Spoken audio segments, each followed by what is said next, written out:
নমস্কাৰ সকলোকে পুনৰবাৰ আপোন চৰ অন্য এটা ভিডিঅ'লৈ স্বাগতম জনাইছো। আপোনালোকে বাৰু কি সিম কাৰ্ড ব্যৱহাৰ কৰে কমেন্ট সেকশনত জনাওকচোন। আপোনালোকে যি কোম্পানীৰ সিম কাৰ্ডই ব্যৱহাৰ নকৰক কিয় আপোনালোকে সেই সিম কাৰ্ড বিলাক ব্যৱহাৰ কৰা বাদ দি দিয়ক। আপোনালোকে ব্যৱহাৰ কৰক BSNL ৰ সিম কাৰ্ড। ৰব এতিয়া আকৌ বহুতে কমেন্টত গালি দিবলৈ আৰম্ভ কৰিব যে BSNL ৰ দেখোন নেটৱৰ্কই নাপায়, BSNL ৰ নিচিনা ঘাটিয়া সিম কোম্পানী নাই। কিন্তু আপোনালোকৰ কাৰণে দুটা ভাল খবৰ ওলাই পৰিছে। যদিহে আপোনালোকে BSNL ৰ সিম কাৰ্ড ব্যৱহাৰ কৰে বা কৰিম বুলি যদি ভাবিছে তেনেহলে দুটা বিৰাটেই ভাল খবৰ ওলাই পৰিছে।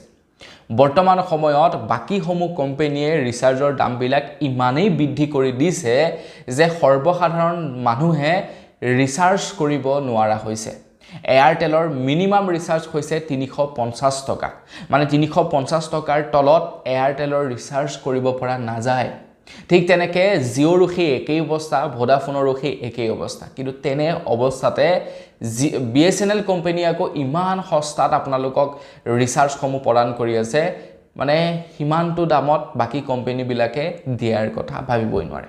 গতিকে তেনে সময়তে আপোনালোক সকলোৰে কাৰণে দুটা বিৰাটেই ভাল খবৰ ওলাই পৰিছে। যদি আপোনালোকে BSNL ৰ সিম কাৰ্ড লম বুলি ভাবিছে, যদি আপোনালোকে BSNL ৰ ৰিচাৰ্জ প্ল্যান সমূহৰ প্ৰতি আগ্ৰহী তেনেহলে ভিডিওটো সম্পূৰ্ণকৈ চাই থাকিব। মই শ্ৰীপাঞ্জি গগৈ, আপোনালোকে চাই আছে আপোন চৰ্চ। আহক আৰম্ভ কৰো আজিৰ ভিডিও। BSNL হৈছে এটা চৰকাৰী কোম্পানী। BSNL কৰিম বুলি ক'লে সকলো বিলাক কাম কাজেই কৰিব পাৰে। BSNL ইচ্ছা কৰিলে সকলোতকৈ আগত 6G ইন্টাৰনেট প্ৰদান কৰিব পাৰে। BSNL ইচ্ছা কৰিলে আটাইতকৈ কম দামত আমাক ৰিচাৰ্জ প্ল্যান সমূহ আগবঢ়াব পাৰে। কিন্তু BSNL নকৰে সেই কামটো, কিয়নো সেইটো এটা চৰকাৰী কোম্পানী। আৰু চৰকাৰী বস্তুবিলাক হয়তো আপোনালোকে দেখেই, ডাকঘৰে এতিয়াহে তেওঁলোকে অনলাইন ব্যৱস্থা মুকলি কৰিছে। ইমান দিনে ডাকঘৰত সেই অফলাইন কামেই হৈ আছিল। ঠিক তেনেকৈ চৰকাৰী কাম কাজবিলাক অকণমান লেহেমীয়া। BSNL ইচ্ছা কৰিলে কৰো বুলি ক'লে বহুত কৰিব পাৰিলেহেঁতেন, কিন্তু নকৰে কাৰণ সেইটো এটা চৰকাৰী কোম্পানী। গতিকে চৰকাৰী বস্তুটো চলক বা নচলক, কাম কৰি থকা বিলাকে দৰমহা পাবই। গতিকে তেওঁলোকৰ চিন্তা কিহৰ, হয় নে নহয়? তো সেই কাৰণে ইচ্ছা কৰিলেও মানে নকৰে, চলিছে চলি থাক। কিন্তু BSNL এতিয়া বহুকেইটা প্ৰাইভেট কোম্পানীয়ে পইচা ইনভেষ্ট কৰিছে। যেনে টাটা গ্ৰুপ অফ কোম্পানীয়ে BSNL অধিকাংশ শ্বেয়াৰ ক্ৰয় কৰিছে। যাৰ পাছত নেকি এতিয়া BSNL ট্ৰাই কৰিছে যে কেনেকৈ BSNL কোম্পানীটোক অধিক মানে শক্তিশালী আৰু অধিক ভাল কৰি তুলিব পাৰি বাকিবিলাক কোম্পানীৰ তুলনাত। যাৰ বাবে নেকি এতিয়া BSNL ভাৰতৰ বাকি কেইটা টেলিকম কোম্পানীতকৈ আগত স্যাটেলাইটৰ জৰিয়তে আমি কাৰোবাৰ লগত কথা পাতিব পৰা বা আমি স্যাটেলাইটৰ জৰিয়তে ইন্টাৰনেট ব্যৱহাৰ কৰিব পৰা ফেচিলিটি BSNL ফালৰ পৰা মুকলি কৰিছে।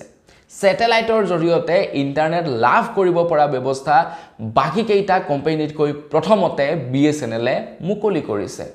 চাওক, BSNL কৈছে নহয় কৰো বুলি ক'লে সব কৰি দিব পাৰে, কিন্তু BSNL নকৰে কাৰণ সেইটো এটা চৰকাৰী কোম্পানী। সেইটো থাকক বা নাথাকক, তাত কোনো কৰ্মচাৰীসকলৰ আহে নাযায়, কাৰণ কৰ্মচাৰীসকলে দৰমহা পোৱাটো পাবই। এতিয়া BSNL কৈছে আপোনালোকে পাহাৰৰ ভিতৰতেই সোমাই থাকক বা আপোনালোকে পানীৰ মাজতেই সোমাই থাকক বা আপোনালোকে মাটিৰ তলতেই নাথাকক কিয়, এতিয়া BSNL জৰিয়তে স্যাটেলাইটৰ সহায়ত আপোনালোকে কোনো এজন ব্যক্তিৰ সৈতে কথা পাতিব পাৰিব, আপোনালোকে ইন্টাৰনেট ব্যৱহাৰ কৰিব পাৰিব। মানে যি কোনো জায়গাত এতিয়া BSNL ইন্টাৰনেট লাভ কৰিব। আপোনালোকে একেবাৰে সেই লাডাখৰ একেবাৰে ওপৰত থকা যি কেইজন নেকি মানে সেনা জোৱান আছে তেওঁলোকেও ঘৰৰ মানুহৰ সৈতে BSNL সিম কাৰ্ডৰ দৰে কথা পাতিব পাৰিব। একেবাৰে ঘন জনবসতি থকা এখন গাঁৱত য'ত নেকি আগতে BSNL এডালো নেটৱৰ্ক নাপায়, তাতো আপোনালোকে হাই কোৱালিটিত BSNL ইন্টাৰনেট ব্যৱহাৰ কৰি থাকিব পাৰিব বুলি জনাইছে। তো BSNL মুকলি কৰি দিলে স্যাটেলাইটৰ জৰিয়তে ইন্টাৰনেট ব্যৱহাৰ কৰিব পৰা সিস্টেমটো। তো আপুনি আপোনাৰ সেই সৰ্বসাধাৰণ মোবাইলটোত স্যাটেলাইটৰ নেটৱৰ্ক নাপায়, তো নতুন মোবাইলবিলাক ওলাব যিবিলাকত স্যাটেলাইট ইন্টাৰনেট সাপোৰ্ট হ'ব। তো সেইবিলাক মোবাইলৰ জৰিয়তেহে আপোনালোকে চলাব পাৰিব।